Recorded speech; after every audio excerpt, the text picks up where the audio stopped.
Hello students, नमस्कार। मैं doctor सीमा Saxena GSM college Weber से आज पुनः आपके लिए एक वीडियो लेकर आई हूँ। मैं जैसा कि आप जानते हैं कि हमारा टॉपिक आश्रम व्यवस्था का चल रहा है, उसे मैं समझा रही हूँ। तो आश्रम व्यवस्था का समाजशास्त्रीय अर्थ मैंने समझाया था।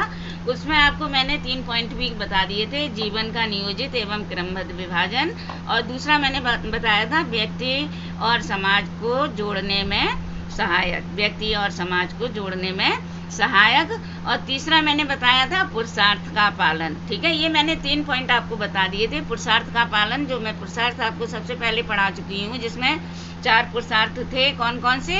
धर्म, अर्थ, काम और मोक्ष। इसके बारे में मैंने आपको समझा दिया था।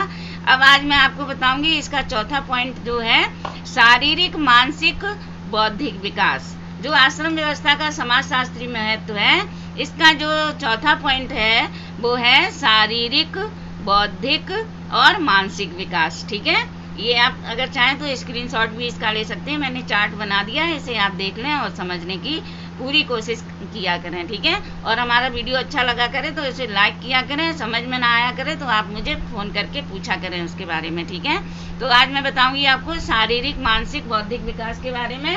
इसे थोड़ा सा समझ लें कि आश्रम व्यवस्था में इसका समाजशास्त्री महत्व क्या है।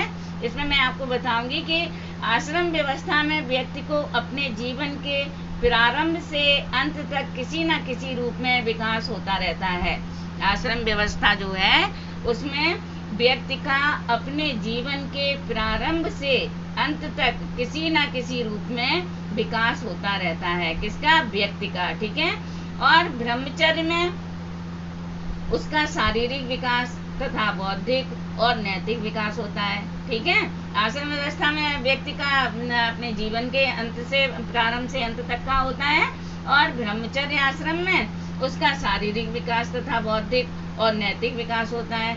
और वेदों तथा अन्य धार्मिक ग्रंथों के अध्ययन में उसका नैतिक तथा आध्यात्मिक विकास होता था। किसमें? दोबारा से सुने इसे। वेदों तथा अन्य धार्मिक ग्रंथों के अध्ययन में उसका नैतिक तथा आध्यात्मिक विकास होता था। ये हो गया आपका शारीरिक, मानसिक, बौद्धिक विकास। ठीक है, अब इसका आता है 5वां पॉइंट, संपूर्ण हितों का ध्यान।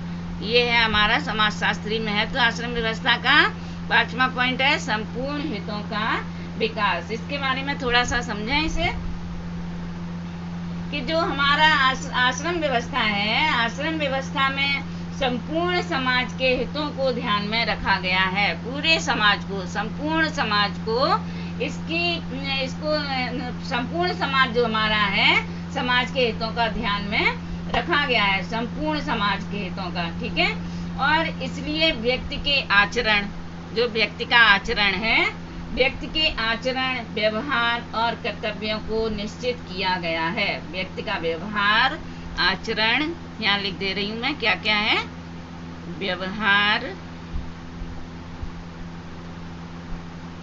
आचरण और कर्तव्य, ये 3 चीजें आप ध्यान रखें। कर्तव्यों का निश्चित किया गया था।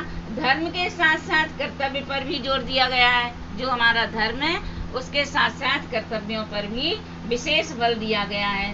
ठीक है, अर्थ को पुरुषार्थ मानकर धन कमाना, जो अर्थ है, अर्थ को पुरुषार्थ मानकर धन कमाना व्यक्ति के लिए आवश्यक तो बताया गया है, लेकिन उसका उपयोग संपूर्ण समाज के हितों में करने को कहा गया है। उसका उपयोग कहाँ पर करने को बताया है? संपूर्ण समाज के हितों में करने के लिए कहा गया है। ठीक है, इसमें जो मैंने पॉइंट बताया है, इसका पॉइंट ही यही है कि संपूर्ण हितों का ध्यान। ठीक है, और वानप्रस्थ आश्रम व संन्यास में त्याग भावना से सामाजिक कार्यों में जीवन लगाकर संपूर्ण समाज का हित करने की कोशिश भी की जाती है। ठीक है, पूरे समाज में इसका जो वानप्रस्थ आश्रम है, उसमें समाज में त्याग भावना से सामाजिक कार्यों में जीवन लगाकर, पूरा संपूर्ण जीवन लगाकर संपूर्ण समाज का हित करने की कोशिश की जाती है। ये हो गया आपका संपूर्ण हितों का ध्यान। अब आता है आपका 5वां, छठा पॉइंट आता है आपका शिक्षण व प्रशिक्षण संबंधी महत्व। इसे भी थोड़ा समझें, इसका समाजशास्त्री महत्व क्या है आश्रम व्यवस्था में। शिक्षण व प्रशिक्षण संबंधी महत्व। अब इसका छठा पॉइंट आता है शिक्षण व प्रशिक्षण संबंधी महत्व। इसमें क्या है आश्रम व्यवस्था में कि आश्रम व्यवस्था में व्यक्ति संपूर्ण जीवन प्रत्येक आश्रम में किसी न किसी प्रकार से अपने को पहले की अपेक्षा अधिक प्रशिक्षित करता है। पहले की अपेक्षा मतलब बिफोर, पहले की अपेक्षा अधिक प्रशिक्षित करता है।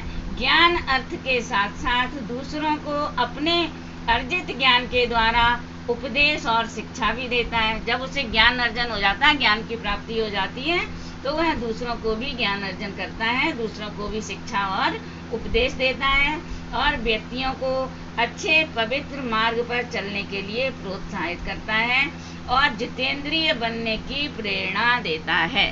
ठीक है, कब करता है? शिक्षण व प्रशिक्षण संबंधी जब महत्व इसे समझ में आ जाता है आश्रम व्यवस्था में, तब वह लोगों को ज्ञान का उपदेश देता है, शिक्षा देता है और व्यक्तियों को अच्छे पवित्र मार्ग पर चलने के लिए प्रोत्साहित करता है और जितेंद्रिय बनने की प्रेरणा देता है। ठीक है, ये हो गया आपका शिक्षण व प्रशिक्षण संबंधी महत्व। अब इसका आखिरी पॉइंट है उचित मार्गदर्शन। ये भी आश्रम व्यवस्था में इसका क्या महत्व है?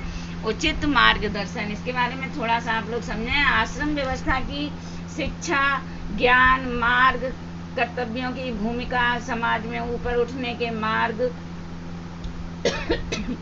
और अंत में मोक्ष की ओर बढ़ने की प्रवृत्ति, सब कुछ बनी बनाई योजना की रूपरेखा पर आधारित होती है।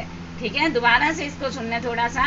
आश्रम व्यवस्था की शिक्षा, जो आश्रम व्यवस्था में शिक्षा प्राप्त होती है, ज्ञान मार्ग, कर्तव्यों की भूमिका, समाज में ऊपर उठने के मार्ग और अंत में मोक्ष की ओर बढ़ने की प्रवृत्ति, सब कुछ बनी बनाई योजना की रूपरेखा पर आधारित थी।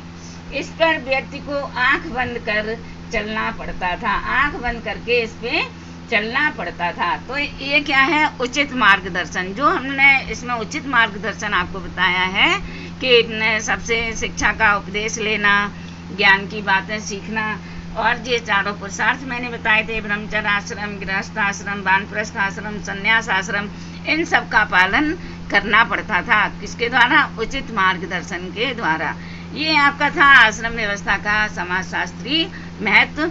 अब मैं इसका बताऊंगी मूल्यांकन। तब तक के लिए बेटा इतना ही। ओके, धन्यवाद।